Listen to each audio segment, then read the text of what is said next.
Prophet Abraham is a pivotal figure in Judaism, Christianity, and Islam. There's a lot of overlap in the stories about Abraham in the Quran and Bible, but it is only the Quran that reveals knowledge about ancient Babylonia that until recently has remained hidden from mankind, lost in time.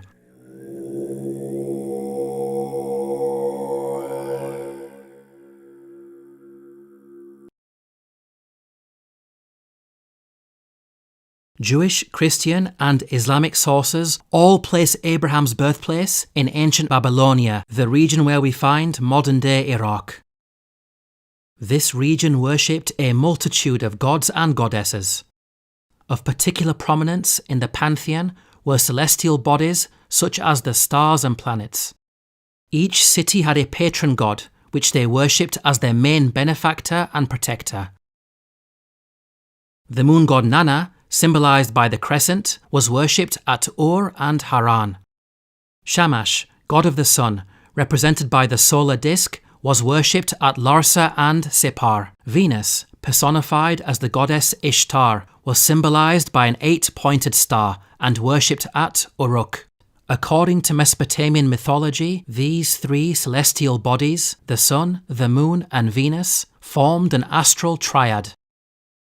Recent archaeological discoveries depict the special relationship between these deities. The stele of Ur-Nammu shows the sun and moon joined together. The Kudurru of King Melishipak depicts the astral triad in full. The Kudurru of Nebuchadnezzar shows the astral triad. The stele of Nabonidus also depicts the astral triad.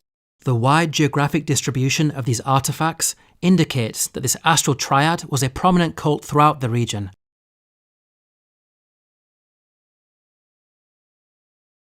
The Quran informs us about some very specific details with regards to the idols that Abraham's people worshipped. فَلَمَّا جَنَّ عَلَيْهِ اللَّيْلُ رَأَى كَوْكَبًا قَالَ هَذَا رَبِّي فَلَمَّا أَفَلَ قَالَ لَا أُحِبُّ الْآفِلِينَ فَلَمَّا رَأَى الْقَمَرَ بَازِغًا قَالَ هَذَا رَبِّي فَلَمَّا أَفَلَ قَالَ لَئِن لَّمْ يَهْدِنِي رَبِّي لَأَكُونَنَّ مِنَ الْقَوْمِ الضَّالِّينَ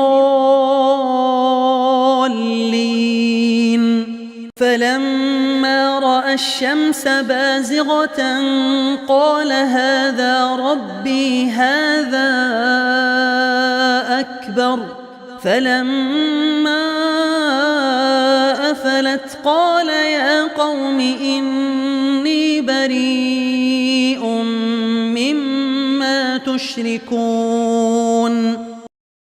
We can see the Quran draws our attention to their worship of the sun, moon, and a third idol. Note the details provided about the third idol. So when the night covered him, he saw a star. But when it set, he said, I like not those that disappear. The word translated here as star is the Arabic word kawkab, which carries the meaning of celestial object and can be used to refer to a star or planet. The Quran tells us that at the onset of nightfall, this celestial object appeared for only a brief amount of time. This description of the third idol matches the characteristics of the goddess Ishtar. One of her names was the evening star because she personified Venus, a planet that appears for only a brief amount of time in the evening. We can see that the Quran's claims about the idolatry of Abraham's people is accurate in light of what we know historically about the cult of the astral triad. Amazingly, such knowledge of ancient Mesopotamian religion was lost for thousands of years. It was recorded at temple sites such as the famous Ziggurat of Ur, which was buried deep beneath the desert sands. The temple was only rediscovered in the early 20th century, thanks to the excavation efforts of archaeologists such as Sir Leonard Woolley. Even the Sumerian language that these ancient artifacts were written in was unknown. It became a dead language around the 1st century, forgotten until the mid-19th century. In light of these facts, how could Muhammad, peace and blessings be upon him, have accessed such knowledge, given that he lived in the 7th century? The only source of knowledge about Abraham that would have been readily available would have been the Bible-based stories and Jewish legends in circulation. If we examine the Bible, we find that it's silent on such details. Long ago your ancestors, including Terah, the father of Abraham, and Nahor, lived beyond the Euphrates River and worshipped other gods. We can see that it makes no mention of specific idols that were worshipped. They are simply referred to as other gods. Regarding the Jewish legends that predate the Quran, one of the stories found is as follows. And a voice came into his heart, saying, "All the signs of the stars and the signs of the sun and moon are all under the Lord's control." While this account does reference the sun and moon, note how it mentions stars in the plural. We can see that Jewish legend has a general awareness of their worship of celestial objects, but it lacks the specifics of the astral triad in the Quran. In another Jewish legend about Abraham, we find mention of the worship of elemental gods. "Behold, the fire is more worthy of honour than all things formed. But even more worthy of honour is the water, because it conquereth the fire. But even it I do not call God, because it is subjected to the earth." Nowhere does the Quran mention that Abraham's people worshipped the elements of fire, water or earth. Now if the Quran did copy from such an account, then it would have included the mention of these elements, but it never does. These examples make it apparent that Jewish legends were also not used as sources by the Quran. Now it's important to point out that some of the deities did spread outside the region. For example, Ishtar was also worshipped in Arabia. However, she took on very different characteristics. She became the male deity Aftar, representing the god of thunderstorms, symbolized as an antelope.